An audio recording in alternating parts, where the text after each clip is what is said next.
What's going on? Jake here with Uncommon EDC, and in this video I'm checking out the Viperade VE1 Pocket Organizer.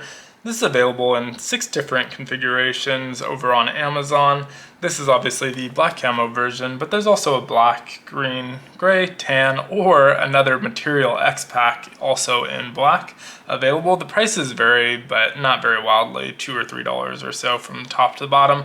But I got this one for, well, actually I paid about $15.99, but it's currently listed at, I think, $18.99, and there's a 5% off coupon on Amazon. So your price is going to really depend on what day you go and which color you pick. It really does fluctuate a little bit. So really cool pouch from them. This one hasn't seen a ton of use, but I do have a black version that I've used a little bit more than this one. This one I ended up picking up because I wanted that black camo version, and then I put it on my table for review and it's been sitting there forever. So wanted to get this out there so that I can start using this one. But really cool pouch, 4x6 or so, and there's a lot of pouches in this kind of configuration. I think Yellow Birch Outfitters might have been the first one that I remember seeing do this kind of formation, but a lot of people have done it and they all kind of add their own twist and variations. It's not a direct copy of that, but it is a similar format, which of course is going to happen when you have, there's only so many pouch shapes that you can do, and so 4x6 is a pretty common one. On the front side of this, I'll start with this pocket. It's got a zipper pocket that's kind of reverse threaded in there, so really nice and smooth zipper. It is not a YKK as far as I can tell. Don't see any markings, and they don't advertise it as YKK, which most people do when it is, so would assume that it's not. It does have a paracord zipper pull, which works fine enough, but you can replace that with your own and throw a bead on there if you prefer, but this one works well enough and is, like I said, pretty smooth. And even on the one that's got a lot more use, it's pretty smooth. I'm going to go over my layout, and I have a ruler nearby for the dimensions of the pockets on the back, but this one's effectively the entire size of the pocket, 4x6 or so.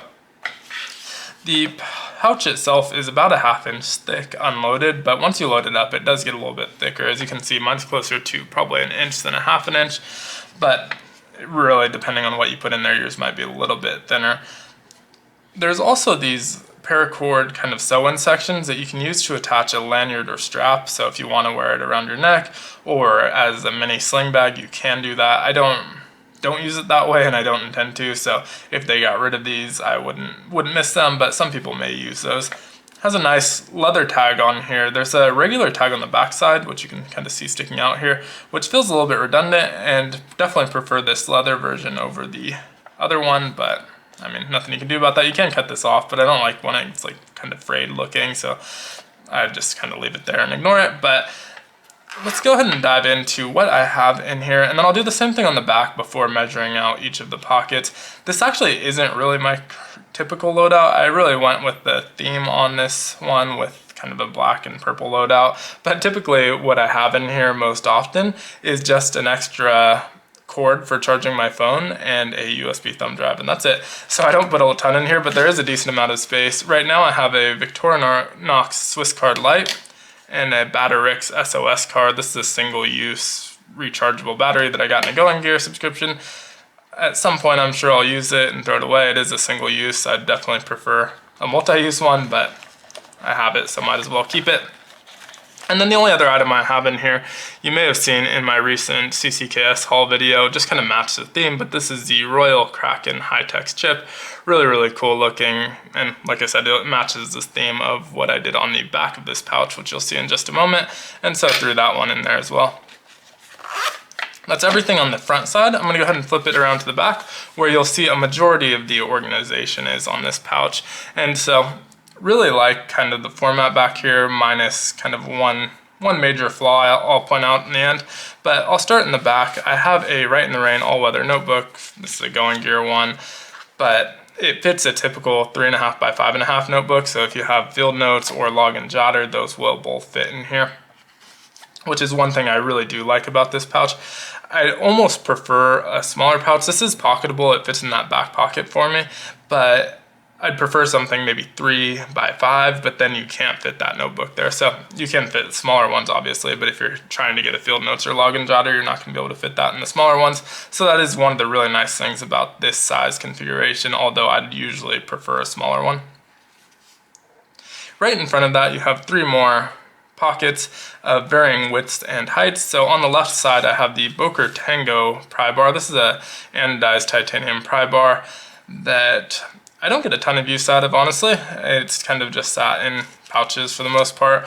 I prefer a smaller pry bar mainly because I'm not really using it for prying. I use it for scraping or every once in a while popping a lid or a soda tab if my nails are cut too short, and so I don't really need a large pry bar. And so this one is kind of that middle range where if you actually need a large pry bar, it's probably not going to be big enough, and if you're just using it for random stuff and to carry a pry bar, it's bigger than I'd actually want.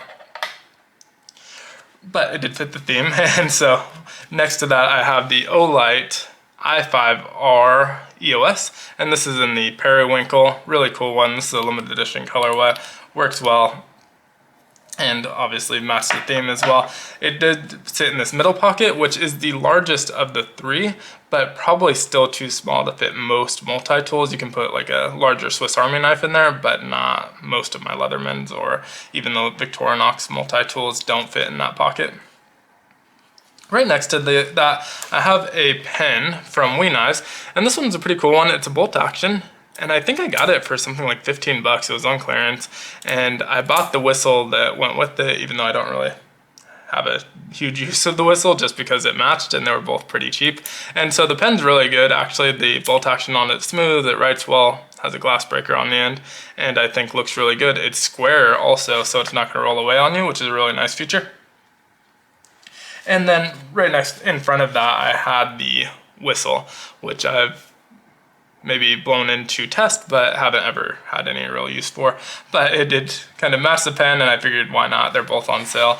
Everything else I kind of just picked up randomly over time, but those two I did get together just because it did match, and I think they may not be available anymore. If they are, anything that is, I'll link in the description as always. If I have an affiliate link, I'll use it. It helps the channel out at no additional cost to you. If I don't, I'll still list it. But that's everything I had in the pouch. And you can see it's obviously significantly thinner unloaded, as are most pouches.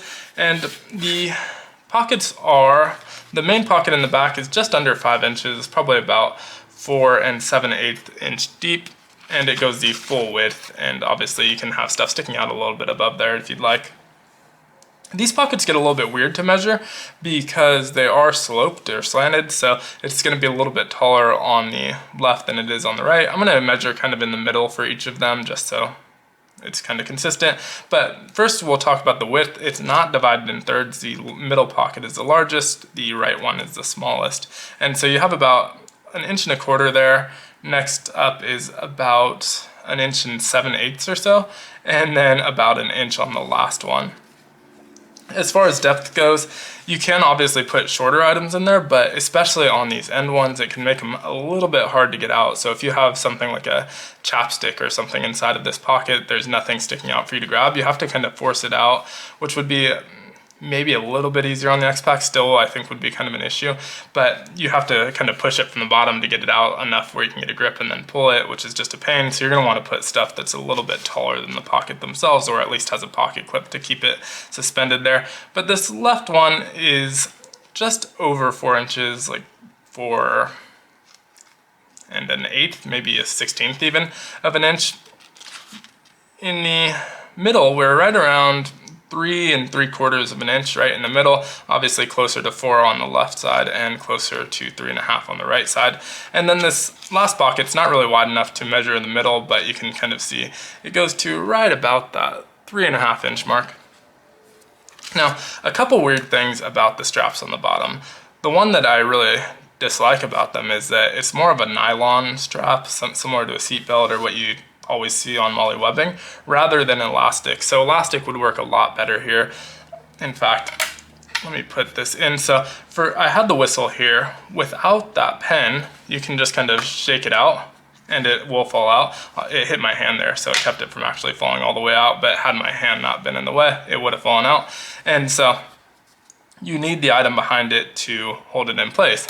But with something like the flashlight, which is obviously a bit thicker, when you put it in there, this middle strap becomes basically unusable because you can't get anything under there. And so there's not really a lot of give to it since it's not elastic, and just really not super usable. It's either needs the items behind it to hold it in place, or it won't fit the items that you want. And so you can choose between this or this, and these pockets are significantly more useful than the elastic or the straps, which are not elastic. And so I almost never use these bottom pockets. The other weird thing about them, which isn't the biggest deal in the world, is that they're not the same width as the pockets above them. So for whatever reason, this one's sewn separately from the seam of this pocket, and it just looks a little bit weird. It doesn't hurt anything functionally. In fact, that's what made it so the whistle could sit there pretty snugly and securely, is that they were offset and it kind of fell in that groove. But it definitely looks a little bit weird. So for the dimensions of those, this one's the same as the other pocket, 1.25 inches. This one's gonna be a little bit different, closer to 1.5 inches, and here again we're about 1.5 inches. And so a little bit of a weird choice there, but overall not the biggest deal in the world. So for me, I really like this pouch. I prefer sometimes to carry a smaller one that fits in my pocket. This isn't one that I like in a pocket. I do like it in bags, but then also sometimes in a bag I just want something a little bit bigger that's clamshell that I can stuff more stuff in. But it acts really well in kind of smaller pockets that don't have any organization. Sometimes you'll have like a pocket behind a water bottle holder or something like that that's about this size with no organization in it, and you can add a bunch of organization and just keep it in there. I also really like this size, which I already mentioned, because of that section where you can fit a field note or a log and jotter notebook, since I do like to carry those. But if I weren't carrying those, I'd probably prefer something just a little bit smaller. Like I said, maybe 3x5 would be kind of that sweet spot for me. But overall, it's a really good pouch at a really decent price. It fluctuates, but you're gonna find it for under $20 in most cases. And right now there is a coupon for 5% off. And I think there was even another coupon if you bought 2 or more. And so you can get it for a decent price. They're pretty durable. They've held up well. The zipper, not YKK, but I haven't had any issues. And I have used the other one quite a bit, even though this one's pretty gently used. I wouldn't mind having a loop option, but there's plenty of people out there that don't use patches at all, and so it's fine without it. But it would be cool to see one where they drop this tag and put a loop option, especially since they have double tags, although that's a better looking of the two. But overall, really decent pouch, and if you're looking for something in this form factor, it's really good. The nice thing about Viperade is they have a ton of variation. So if you are interested, I'll put a link to this as well as everything else that's buyable down in the description.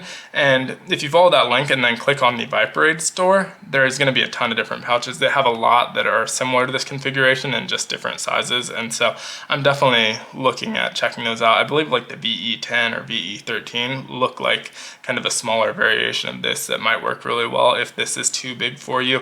But let me know what you think down in the comments below. As always, be sure to like, comment, subscribe, and hit the notification button, and I hope you have a great one. Take care.